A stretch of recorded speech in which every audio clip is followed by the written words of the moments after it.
And it's a brand new episode of The Rundown with Ramon. I hope your day is going absolutely deliriously well.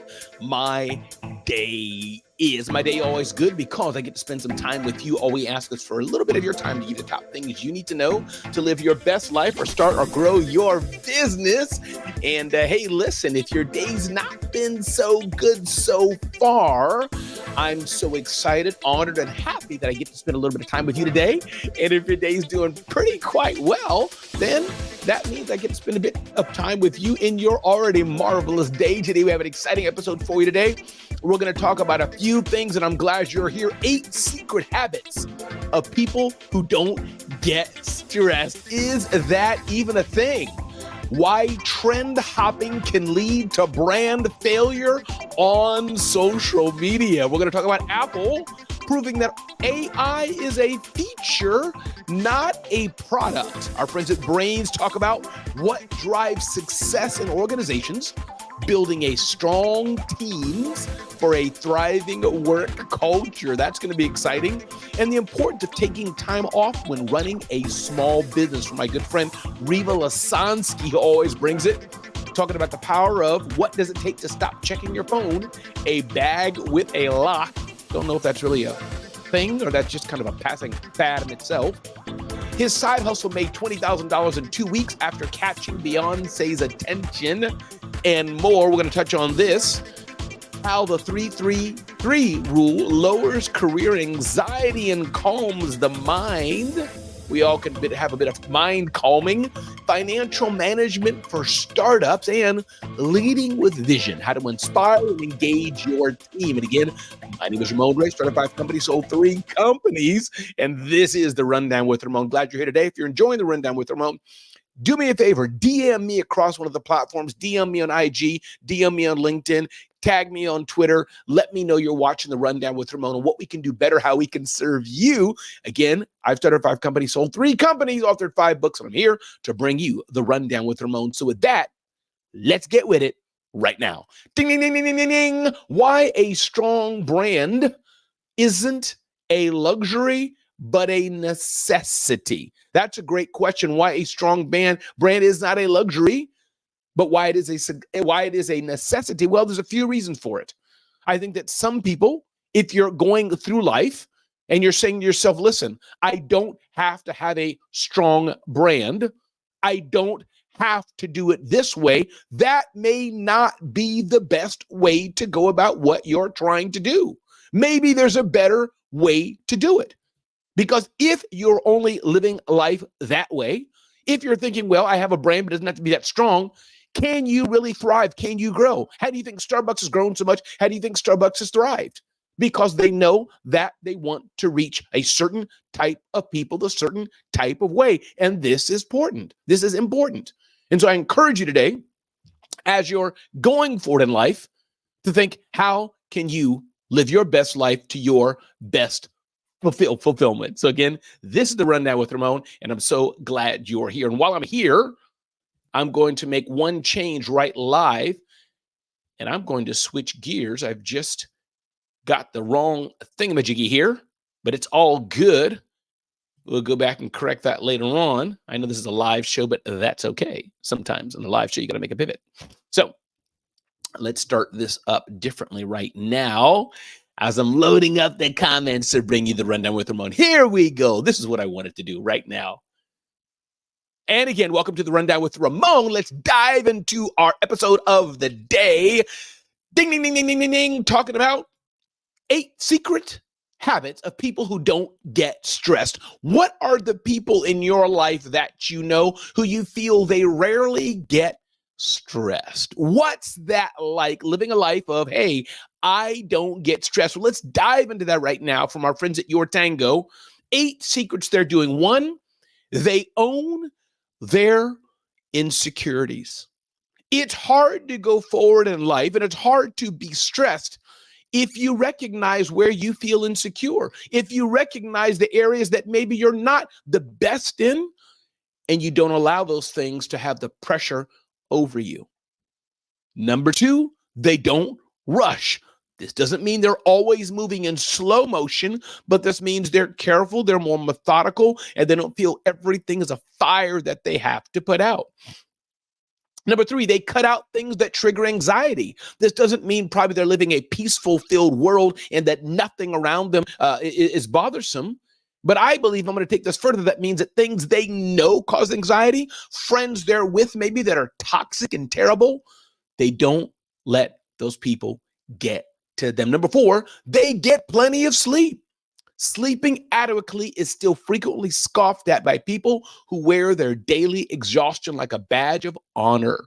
They get plenty of sleep. Sleep is an important way if you don't want to live a stressful life. Number five, they give up on shoulds. They don't live life saying, I should have done this. I should have done this. I should have done that. I should not have done this. No, they live life by saying, let's get it done. Number six, they make others feel calm. They're not only looking for peace in themselves, but they want to make a point to make others calm as well. Number seven, they create more than they consume. We live in a world of people who want to take, but people who live a quote unquote stress-free life, they are givers as well, not just takers. Number eight, they stop looking for happiness. Instead of looking for happiness every rock and crevice, they seek to be happy themselves or bring the happiness with them. I think this is an important way that we all can do better in the world and how we can make the world a happier place. And as we're reading here, how you can have a stress-free life. And I don't think life is going to be stress-free, but definitely less stressful. Ding, ding, ding, ding, ding, ding, ding. Why trend hopping can lead to brand failure on social media. If you're grasping and trying to take hold of the latest trend on social media, that may not be the best way to go. What should you consider before hopping on a social trend, says our friends at Convince and Convert. They're an estimated 4.9 billion users on social media, and there's all kind of trends happening this way and that way. In the world of marketing, it seems as though trending content is what sells, is what's important, and is what will make a brand go viral, but not the case. That post might go viral, but will it be a long, sustaining bump for your brand? With the average attention span of just 8 seconds, it's easy to assume that being trendy will keep the viewer interested, but maybe not. Reading further here in Convince and Convert, however, as with anything in life, diving into unfamiliar territory without reading the terrain can lead to catastrophe. So number one, ask, will this trend add value to my brand? Is it just a trending item? Or indeed, is it something that's going to add intense value to my brand? Number two, can you build upon my attention earned by hopping on this social trend? So you get someone's attention, but is it going to align with your brand? Now, one thing that did back in the day, Super Bowl ad, lights went out in San Francisco, I believe it was, and there was a quick tweet that went out. You can use Oreos to dunk in the dark. That was pretty cool, but that was not a trend. In fact, they made the trend. So that was very interesting. Number three, are you too heavily relying on this fleeting social trend? Is all you're doing is trying to find things that go viral and align your brand to it? So these are some ways to consider. Number four, are you okay with not being a trendsetter? Is that okay for you to not feel you have to set the trend? Is that okay for you just to be a consistent brand like LL Bean or other brands? Is it okay for you just to be in the middle? So I don't know what the right answer to that is. I don't know if there's a right answer, a yes or a no, but I do think be careful of you taking every trend, hopping onto trends, and then saying we're going to build our brand on top of that. Ding, ding, ding, ding, ding. Apple proved that AI is a feature, not a product. AI is growing. AI is in use all over in the world, of course. But one lesson we can see from Apple putting AI into its products is that it made it simply a feature. It didn't say this is the product. Apple had the stance, I feel, of saying we already make good tools. We make good technology. We have trillions and gazillions of people using our technology. AI is something that can benefit all. AI is used by all. AI is desired by so many, kind of like Google Maps. So let's just embed AI into it and move along. That's one way we can do things. The difference between a trend or a feature. Apple knew AI was great, was powerful, and it said, let's just add it to our technology stack. I love it. So it's proven that because AI is here doesn't mean you have to build your whole business on it.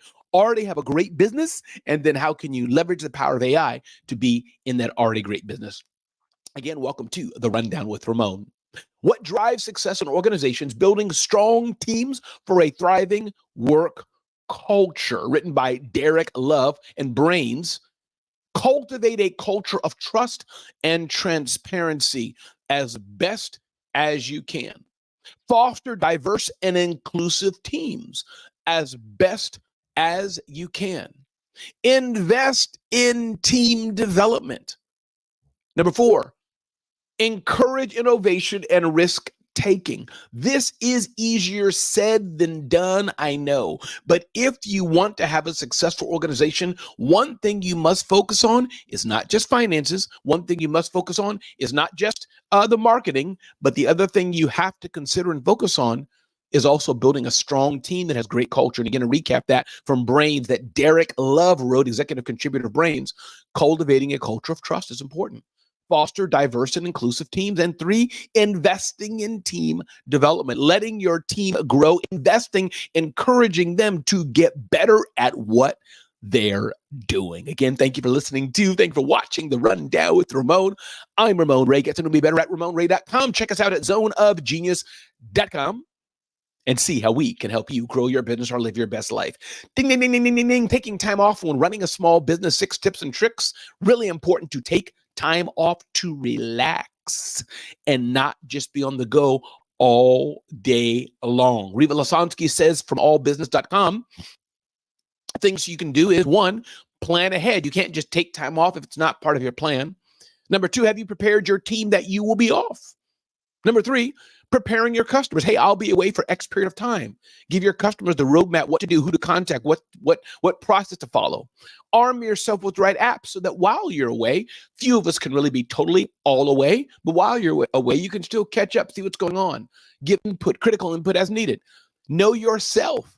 Choose a vacation that's realistic for the way you work. And just do it. You can't just wait all day. How do I do it? Will I do it? Shall I do it? No, sometimes you got to just get it done. Ding, ding, ding, ding, ding, ding, ding. Again, thanks for being here on The Rundown with Ramon. What does it take to stop checking your phone? Wall Street Journal has a little bag here called Yonder that you put your phone in. It looks like it locks it away. Let's see here. Schools are struggling with children who can't put down TikTok and YouTube. Some 25,000 people lock their phones into Yonder pouches at live shows. So this is a little pouch, and here's how it works. Once guests arrive at a show and present their tickets, Yonder workers or venue personnel ask them to silence their phones and place them in Yonder pouches. The staffers snap the bag shut, and guests take them inside. The devices can still receive calls and messages, but to check them, guests have to step outside the venue or go to a cordoned off area, phone use area, to have the bag unlocked. Interesting. So a simple way to lock a bag that your phone is in it, but in order to use it, somebody else has to unlock the bag for you. So this is great for events and things like this. No phone zones. When Graham, founder of Yonder, started it, he wanted to have a world where there was more peace. And so I figured, hey, when people are coming to an event, let them put their phone inside of the Yonder bag. In order to have it unlocked, you take it to a little dongle like you do at the grocery stores or the clothing shops, rather, where there's a little magnet, and it looks like it has to click onto a magnet to unlock the phone. Ingenious idea. It's not made against phone theft. It's made those who are willing to submit to this protocol and say, listen, no problem. Take my phone for a bit of time. I will submit my phone to you so it will stay locked. Brian Hez is here. What's up, brother? Thanks for showing up. Always good to have you here. And good day, Karen. Good day, Karen. Glad to have you here on The Rundown with Ramon. So sometimes to not check your phone all the time at an event, you're going to put your phone into a Yonder bag, YONDR, but other times you may just have to have self-discipline to put your phone away temporarily and to not use it. Again, my name is Ramon Ray. This is The Rundown with Ramon. Ding, ding, ding, ding, ding, ding, ding. Side hustle made $20,000 in 2 weeks after catching Beyonce's attention. Kudos to anybody who can catch Beyonce's attention. Side hustle here, he was making specialty sweets, inspired him at the age of 13. He sold them to classmates, friends, and family, then reignited the business in college where he adopted a direct-to-consumer model. Now, full stop. Making a direct-to-consumer sweets business is tough. They're a dime a dozen. How can you make a difference in the world, make yours different, and have the customer coming back again and again and again and again? Now, Coolin is the name. Coolin's eyeing an exciting brand relaunch as he continues to distribute his nostalgic treats nationwide. Kudos to this young man for opening up this business called Zach's Sweet Shop. The founder is Zach Coolin. He couldn't help but notice that many items sold in specialty sweet shops weren't exactly affordable. $5 for a single chocolate strawberry? Well, some people do buy those, like me. So he asked his mom if he could make his own, convinced, whip up the delicious treats to enjoy himself and potentially sell them for less than the going rate. And there goes his business. Now, Zach's Sweet Shop ships its fun, approachable, and delicious treats nationwide and aims to hit seven-figure revenue in the next 12 months. It has clients like Google, Disney, Meta, and more. And you know how people do this? This is just good old hard work. Here's a quote from him. Listen here. Being adopted has given me this unwavering urge of self-sufficiency to prove my worth and my value to not only the people around me, my family, friends, and colleagues, but to myself. Zach explains. So interesting. Sometimes the things we go through in life propel us forward to the future. So he's in middle school, stopped. Although Coolin's middle school ultimately stopped him from selling sweets to fellow students, Coolin continued to grow his business among family and friends and catering and more. This is a guy that is not stoppable. And so he continuing on. He raised about $27,000 through a small Kickstarter campaign a few Februarys ago, and then he opened up a sweet shop for business in October. Good for him. That changed in June 2020 after the shop received a shout out from Beyonce. Then Coolin did $20,000 in sales in just 2 weeks. Listen, this is a story that we all like to hear. This is a story that is great. You do your business, you grind, and one day a superstar notices you, gives you a shout out. And the question here, of course, after that shout out, can your business sustain itself? And that's up to Zach. But again, thanks for being here on The Rundown with Ramon. Ding, ding, ding, ding, ding, ding, ding. How the 333 rule lowers career anxiety and calms the mind. And Karen, you're right. Phone use at times is getting out of hand. Unless you're watching The Rundown with Ramon, then you should have your phone. How the 333 rule lowers career anxiety and calms the mind. Many of us are anxious about a lot of things. Anxiousness is a natural part of life at times. The APA group, a study that came out, says that people are anxious about keeping their families safe, keeping their identity safe, their anxiety about their health, paying their bills or expenses, the opioid epidemic, the impact of emerging technology, and climate change is what people say they're anxious about. So how do you apply this rule to mitigate anxiety? Let's dive in here. 1, listen for 1 minute. Just take the time to listen. Number 2, observe for 1 minute. Observe the situation around you, what's really happening. And number 3, touch for 1 minute. Notice 3 objects you can touch and take in how each one feels. That's the 333 rule. The science behind it: when you're anxious, the brain becomes myopic, focusing on the threat or the anxious thoughts for survival. As the threatening thoughts circle in your head like a school of sharks, the anxiety hijacks your nervous system and throws your prefrontal cortex, or rational part of the brain, offline, eclipsing the bigger picture. So this rule states that when you listen, when you observe, and you touch, kind of restart your brain to when that anxiousness, when that anxiety kicks in, you don't have to give into it. Again, everybody, welcome to The Rundown with Ramon. Karen's here. Karen, not Hallbrook, is here. Karen, so glad you're here today on The Rundown with Ramon. Welcome. Next up, financial management for startups. If you're just starting up, whether you're a small business or your startup is going for $1 billion valuation, there's some things you need to do to make sure that your business thrives. And 1, opening a business bank account. Most of you know that already, but some of you who are co-mingling funds and don't have a separate bank account, no bueno. You're setting yourself up for not being successful. Number 2, recognize your financial literacy. Understand how much you do or do not know about finances. I'm not a financial guru. I know about marketing. I know about personal branding. I know about sales, but I'm not a financial guru. But I do know enough, hopefully, to grow my business, because I've started 5 of them and sold 3 of them. So I know a little bit, but I can always learn a lot more every single day. Manage your cash flow. Cash flow is important. What's the money coming into your business on a regular basis, and what's the money going out? Determine your startup's financial and market logistics. It's not accidental to have a successful business. It's not something that happens randomly. It's something that you can very purposely determine that you will do. Research your funding needs carefully. Do you need a line of credit? Do you need a loan? Do you need a credit card financing, invoice financing, or no financing?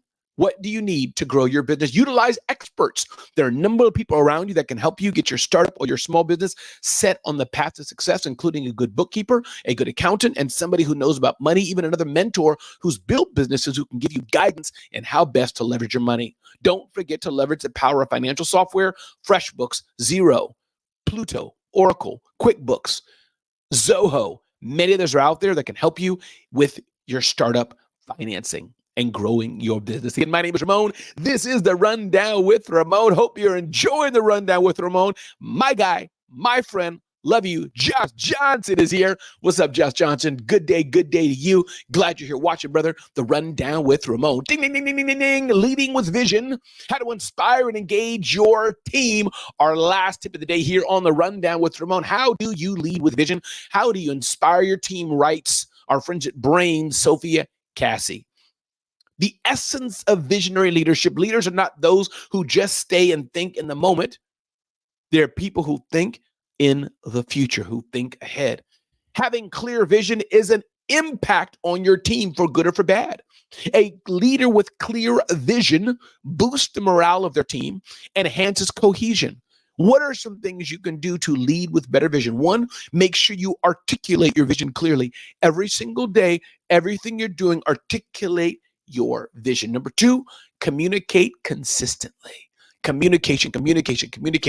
You can't over communicate. Lead by example. Engage your team in the vision. Celebrate milestones and achievements. Adapt and refine. These are some of the secret sauces that you need to do if you want to grow a successful team. Listen, as I tell you all the time, and I'm going to tell you once again, one, if you're enjoying this, check us out at zoneofgenius.com, zoneofgenius.com. But more importantly, I ask you all today, be clear on what you really, really want. Clarity, self-clarity is important. Ask yourself, do you really want to be in business, Karen? Do you really want to be in business, Karen? Not. Do you really want to be in business, Josh Johnson? Do you really, really want to be in business, Brian Hess? Ask yourself that question. Understand this is not Shark Tank. There's no commercial break. There's nobody in the hallways cheering for you. It's often just you. Ask yourself, are you hungry enough to reach the goals you know you can reach? Are you hungry enough? And Karen is already saying, yes, I want to be in business, Karen. Love it, love it, love it. Ask yourself your pricing. This is slightly a little different tip, but oftentimes we small businesses, our pricing is too low. What's your pricing like? And finally, last but not least, what do you do best? What do you do best that you can get paid doing? I can do a lot of things, but one thing I do best is this right here, serving you all on a daily basis with the Rundown with Ramon to help you live your best life and start to grow your business. Yeah, I can sell very well too. I can build good relationships too. And I like doing this. My name is Ramon Ray. This is the Rundown with Ramon. I'm so glad you're here today. Karen, be clear on relationships and more. Go out and make the world a better place. Tell somebody else that they matter. Tell somebody else that you care. Sometimes the biggest thing, the best thing we can do for somebody else is simply just to encourage them. Sometimes it's all it takes. Again, you've been listening to the Rundown with Ramon. Glad you're here today. Check me out at RamonRay.com. Check us out at zoneofgenius.com and go make a difference in the world because you matter. Be blessed and take care. Have a great day. Thanks.